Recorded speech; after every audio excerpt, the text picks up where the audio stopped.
mean, first off, really sorry about what you guys are going through.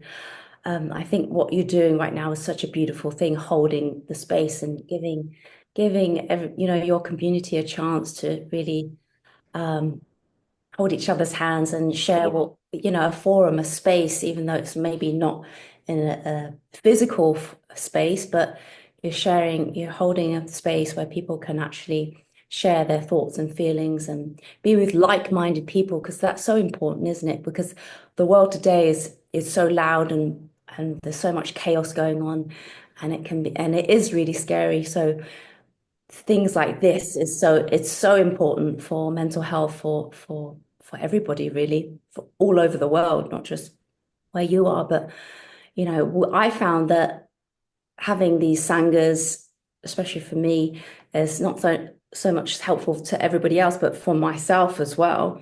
Having the Bhagavad Gita classes twice, once a week was very helpful, just to share the scriptures and to go over what the meaning is, and to have the students or the Sangha share what they feel is important to them and how they can apply those teachings from the Gita into their lives. Just having a daily routine, I find that very helpful to help us ground and find that stillness, because we can't control what's out there, but what we can control is how we react, right? How perhaps our relationships to our family, to the people in the grocery store, how, these very basic relationships that we have with each other on a very day-to-day level of the day. Now's the time to put my phone or my laptop away and spend some time to go within and do my practice. Whether it doesn't need to be a 2-hour sadhana practice. It can be just being still with your breath, with yourself. Because inside, your innate nature is stillness, is that bliss, is that peace. But it's up to us to just find that balance, doing our own practice, going within, whether it's reading the scriptures, whether it's being with the Sangha, like as you said, holding the space, talking to like-minded people, or doing your pranayama meditation. And remember that stillness is your innate nature. It's not something that we have to grasp and go, it's already there. It's just that maybe it's just been clouded by certain things, impurities, and we just have to. Dharma always talks about this light bulb. We all have this light bulb within us, that's shining. But at the moment, maybe it's covered with layers and layers of dust, impurities from past lives, whatever it is. And our practice is just really removing those layers of dust to enable that light to shine within. And so if you could just remember that light is already within. It's not something that you go and grasp. It's not a journey in time or space, or you go to the Himalayas, although that's very nice sometimes to go and do those, pilgrimages, but you can always access that anytime, at any moment. Just something. Yeah. Yeah, I think everything Pam said is beautiful. I think practice probably is the foundation. And the practice we often think of as sitting in my room, being on a mat, going to a yoga class. But actually, the practice is 24/7. So meeting somebody that's causing you a little bit of grief, right? Because there's always somebody who pushes your buttons, and trying not to be in it all the time. So to Pam's point, the less that you get involved in social media, all these things, and you overwhelm yourself, that all your senses are going out. So all your energy is going out. It's exhausting. And that's why most of us, when we get involved in all of that, at the end of the day, you're like, oh, I'm exhausted, right? So having that time to go inwards and see what's happening on the outside and watch it and not be so identified with it is an amazing practice. And I think, some of the things that Dharma said it today, I mean, also watching some of the great teachers. So for Sri Dharma, for me, watching him when he talks about the world is very difficult right now. But remember, there's a karmic thing going on that we have to accept in some way, which is very hard sometimes because there are really horrible things happening. But when we accept those things with love and compassion, then we can move past them. But I think part of it is compassion too. So see yourself in others. And the best way, if you're feeling that you're suffering and not getting enough stillness in your life, go and help somebody.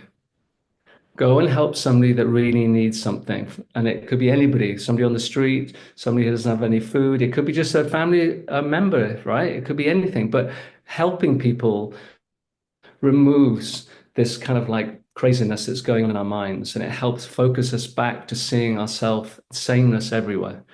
And that to me, I think, is a beautiful thing. And everybody's got somebody pushing your buttons in your life, right? So you send them love. I always love the story that you told me about the person that you worked with, that Pam used to say hi to every morning, and the woman would just shun her and not say anything. But Pam kept saying hi, kept saying hi, kept saying hi. So eventually the lady said hi back, and then they ended up going for lunch and became friends. And it's like Dharma said, he's for like 20 years, he's been saying hello to somebody in the elevator where they live, and nothing. And then he said after 20 years, the guy turned around and said hi. And Dharma was like, yes. So you don't ever give up, right? It's like part of that thing. And by doing things like that, it creates that inner stillness because we're connecting to our true essence, to Pam said, which is stillness itself. And we're getting away from judging people, criticizing people, over intellectualizing things in the mind, because the mind's not going to solve it, right? We know that the mind's always changing and things are always changing on the outside, and we can't necessarily control them, right? That's the thing that causes stress, is trying to control things because we think we're in control. So sometimes the other word, the big word I would use, is surrender to what's happening, and then do your best to whatever you need to do to get through it, right? So helping people, trying to be positive. An inherent part of a yogi is positivity. If you look at Dharma, always smiling, giggling, even though the world may be going crazy right now, or maybe he's had an argument with his wife or whatever it is, right? Because he's human too, right? So we're all human. But he always sees the positive side of things. And I think that's part of being a yogi too, which I think helps get to stillness because you're looking at a positive thing instead of getting dragged down into the negativity that our media and our social world has a tendency to do. And then we're into criticizing and judging and all these things. So I think that to me would be another thing. I mean, I'm just Yeah, it's so interesting, isn't it, when you talk about what you want to put your energy towards? Because even in today's group in the Gita class this morning, we were talking about the lower self, the ego, the mind, the desires, attachment, and then the higher self that Dharma always talks about. It's like always try our best to act from that higher place, that higher mind. And we all have this within us. It's almost like if you want to see it as like the little devil, like a cartoon, little devil with the horns, and then the angels on this side. So one is like the ego mind that's full of desires and attachments and all these if you like, negative afflictions, and then the higher minds that's full of wisdom and knowledge and compassion. And even in the Native American saying, they always say that we have two wolves within us fighting. One's the good one, one's the bad one. Which one wins? One to give them the most energy. I'm saying that from the vast options of techniques, what would be the one that you would suggest to practice on a daily basis, just to help to reconnect within? If you had like 5 minutes of self-practice a day, what would you do? I would watch my thoughts. I would watch my thoughts and try to become the witness to them, because what we think is what we become. What we dwell on, we become. It just manifests more and more of that. So our thoughts are really important. It's very hard though to change your thoughts. So I would combine it with a pranayama, like alternate nostril breathing system. And then when you're in a sattvic space, then you can perhaps watch your thoughts. But a daily routine is very important. And I would suggest to build it slowly. So don't do an hour at the beginning if you're not sure of what your routine is. Build it 5 minutes. Say it's one pranayama and 2 minutes of meditation. Everybody's got 5 minutes. If you don't have 5 minutes, I don't know what you're doing, but everybody can sit for 5 minutes and work on themselves for 5 minutes. Do it slowly but consistently. If you keep changing, then you won't be able to, you won't be established in it. You're very hard to be established in the practice. The mind will just say, no, today I'm tired, or today I'm hungry, or today I want to hang out with my friends, make an excuse. So a little, but do it every day, consistent practice to set the foundation strong. It's like at the beginning, you have these little seedlings and you want to protect it with the fence. So you don't want birds and insects to eat the seeds. So you've got to protect that. So by protecting it, I mean to do it every day, to be with the Sangha. So that will encourage you to do it every day as well, to be inspired every day. Pick 5 minutes, Monday to Friday. Easy alternative nostril breathing, whatever meditation Pam said, or you could meditate on compassion. I would also say that journaling can really help people download what's going through the mind. And there's an experiment that was done, I think, in a psychological experiment, that if you write the same thing, so let's say there's something that's really troubling you, they tell you to write it every day. By the 5th or 6th day, your writing will get smaller and smaller because you're actually letting it out. And like, okay, I want to move on now. That's not causing me any disturbance anymore. So journaling is a really nice thing to do. Also, because journaling is not, it's taking your thoughts and putting it out. You know, sometimes we're so in our thoughts, and we believe our thoughts and become one with our thoughts. And then by putting on paper, you're already becoming the witness. You see, you're already like, I'm not in it, I'm putting on paper. Even just the act of it is very, very profound and very powerful. Just intuitive writing, like whatever comes out. What comes out, Let the whatever word flow. flows. And then time of day, like try to choose the same time. We are creatures of habit. So when we do it every day, it's like, over a few weeks, over a few months, you'll just sit and it will become second nature to you without even forcing it. Same time of day, same practice, same kind of same environment. Don't choose one day the kitchen, next day the bedroom, not like that. Try to find a little nook in your room, a corner. You don't have to have a huge altar or anything. Something that inspires you, maybe a little picture of your teacher, a flower, something very simple to charge the space. Because if we do it in the kitchen, it's already charged with thoughts of food, right? You know, you're like, I'm so hungry, I can't meditate, I need to eat. And if it's from the TV or the computer, you're going to pick up all that wavelength as well. So time of day, where, location, same practice, do it every day. And then before you know it, it's like these rituals will help us recharge and get ready for what's about to come in our way, you know. So I feel routine is probably number one. It's one daily practice. One thing Dharma used to recommend is that write it down what your sequence is. So very simple. So let's say you're doing 5 rounds or 12 rounds, right? Is the best. So 12 rounds, which takes about 5 minutes of simple alternative nostril breathing. Maybe your short meditation like Pam, maybe a little bit of journaling. Write it down and then burn it. And you've made a pact with yourself, but only do it from Monday to Friday. And then the next week, you make the same pact. And then eventually, to Pam's point, you get into a groove. So you're changing the grooves in your life, and you're starting to create this stillness space from within and in your home where you're practicing. And then what you'll notice is that when you come back to that space and sit down, immediately the vibration changes. So if you are having a difficult time, karmically something's passing through, you sit down in that space, you should be able to get grounded and start to be able to come to a more stillness again and look at from the outside in, right? The other way around. So inside out, sorry. So you can see what's actually happening out here and you can make a little bit of a space away from it. So that's the power of creating that little kind of spiritual charged area in your home. And the burning is really good too. And if we did it with somebody, a friend of ours who's very busy, and he said that by doing it Monday to Friday and burning it on the Monday, he committed it for those 5 days.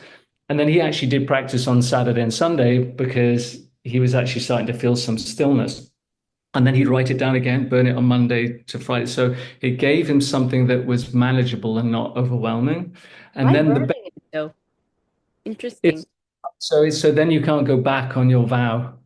So you write it down, and it's like I'm making a promise to my inner. It's a little bit of like a commitment, a ritual commitment thing, something a little bit substantial. But the most important thing, I think, don't burn your house down. We're not saying that. But the key thing too is that patience is a virtue, and don't expect anything. So if you just keep doing it because it has to be done, or do it for others, do it because you know there are people suffering all these terrible wars around the world. Everybody's got so much pressure now with the economic situation and so forth, family lives, everything. Everybody's got a lot of stress. So think of all those other people as you do your practice. But if you keep doing that, what happens is you'll start to notice, Pam was saying, your backup light starts getting brighter, in the sense that some of the dirt's coming off, because you're not doing it for me. All right. When you're doing it for me, the small I, it may not manifest. All right. So when you surrender and you do it for the higher sake, then you'll start to notice there's this inner calm starts to become more consistent.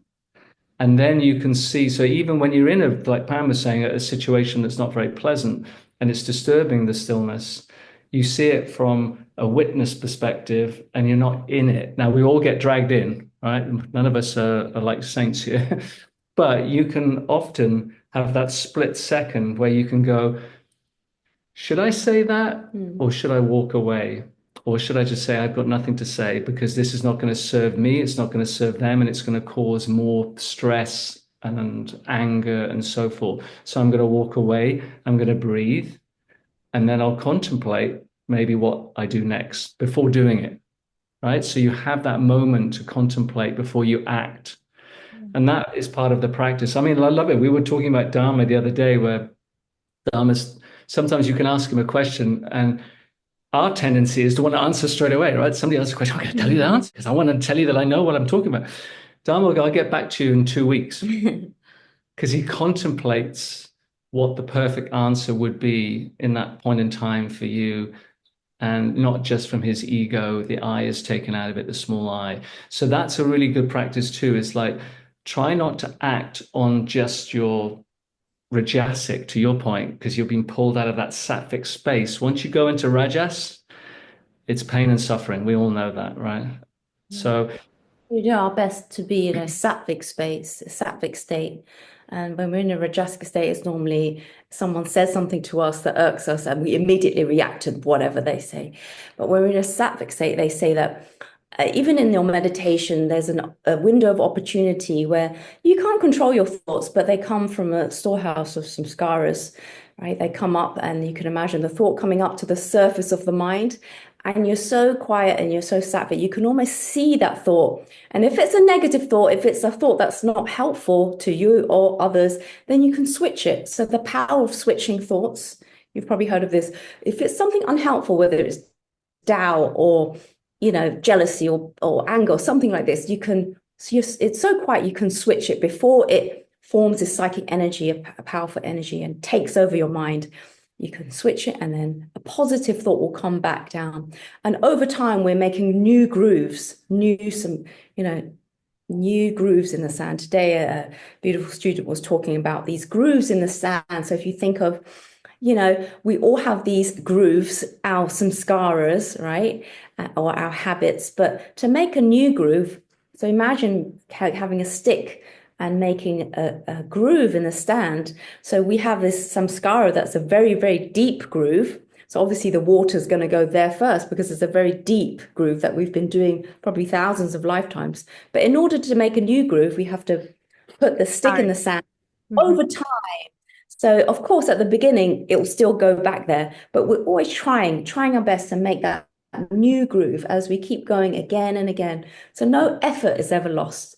Even our effort is important to try to make that. And there's two other things for stillness Beautiful. that may be of interest. So one would be forgiveness is a huge thing.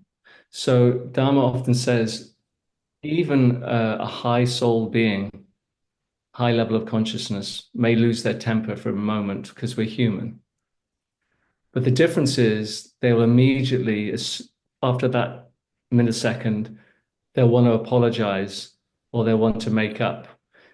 what we have a tendency to do is to procrastinate in our minds about, I should have done this, I want to do that, I'm mad about this, and we don't make up with the person. So it's festering inside. It's like a snowball of activity, making the mind unstill. So going to somebody, even if because that's part of the ego, right? To go back to somebody and say, I'm sorry, even if you know that maybe they were the one who pushed the buttons, you say, I'm sorry, let's get a talk tomorrow and maybe we can figure something out, but I'm sorry, I didn't mean to shout at you. That will immediately clean that light bulb that Pam was talking about. And then the other thing I would say is your diet. So if you are feeling, when I was a bit like Tal, I had anxiety attacks in New York many years ago. And I went to a psychiatrist and started doing yoga with Dharma. Okay, so I'd never done yoga properly before. And after 2 or 3 weeks of learning from Dharma about the diet, about the breathing. So remember, it's a combination of all the things in Ashtanga yoga in terms of the 8 limbs. It's a combination. After doing all those things, I started to notice that I got calmer. And one of the things was reducing the amount of garlic and onions that I was eating. And it doesn't mean you can have them when you want to eat something nice. We're not saying that.